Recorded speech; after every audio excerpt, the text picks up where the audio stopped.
Hi, I'm Lab and welcome to my third video tutorial where I get to show you how to create PowerPoint games that will make your imagination come to life. Every week I will continue to post up tutorials. If you're interested, don't forget to click the subscribe button and ring notification. Don't forget to also show your support by liking my videos. Today's topic is creating a maze game using invisible triggers in PowerPoint. This is a tutorial continuation of Hyperlinking PowerPoint Slides. So if you want to keep up with my instructions, watch that first. Okay, so today's tutorial, I'm going to show you guys how to make a maze game like this.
The maze I showed you was done by my student, Alyssa Kabatek.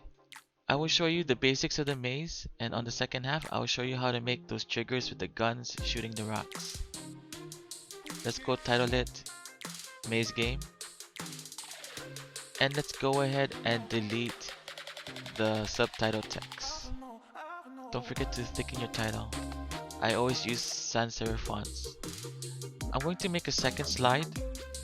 This will be the slide to make your maze, your obstacle course.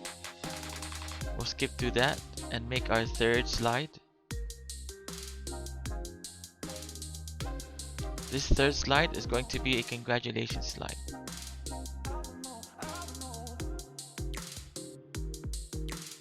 So I will type out congratulations.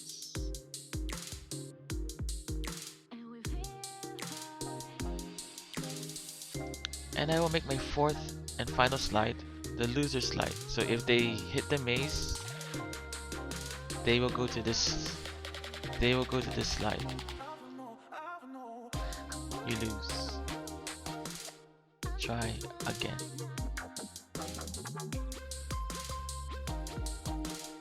So let's go back to the first slide. I want you guys to find a word art of your choice for your start. This start is important.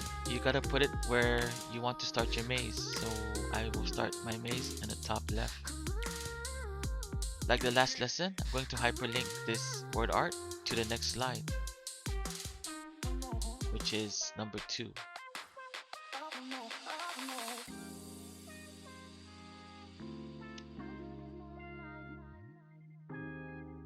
Don't forget to always unclick on mouse click for each slide for your interactive PowerPoint to work.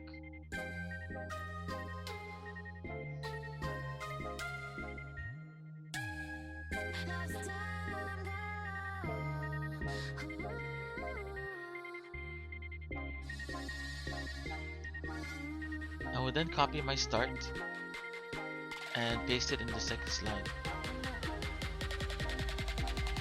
This is where the magic happens when you start your maze. You're going to create your obstacle course, but before you create your obstacle course, we're going to create our first wall, and this is very important that we put action to this wall. Instead of mouse clicking hyperlink, we're going to mouse over hyperlink, meaning if the mouse touches the rectangle in any way, it's going to trigger the hyperlink. So I'm going to hyperlink this to the last slide, meaning if you hit it, you lose. And I'll put a sound a bomb sound,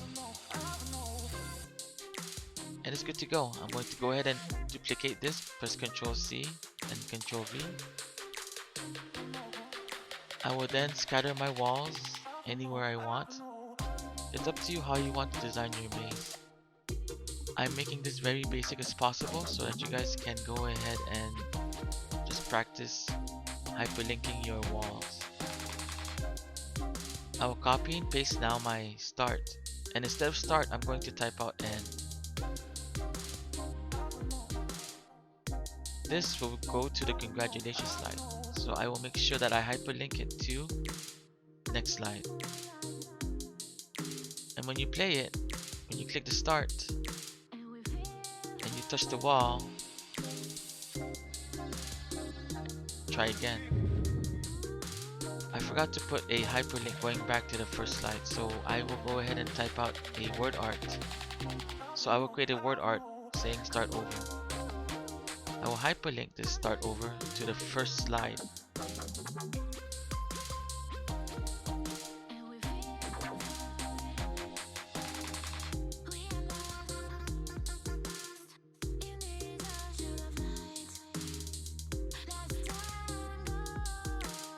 When I play it now, I click start, I pass the maze,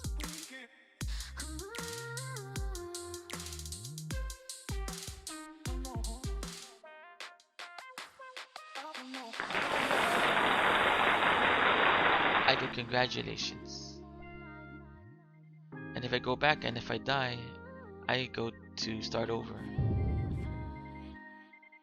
And there you have it, guys. This is the basics of creating a maze. Remember to use the mouse over instead of mouse click hyperlink.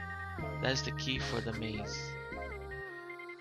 On the next tutorial, I'm going to show you guys how to make object triggers in your maze.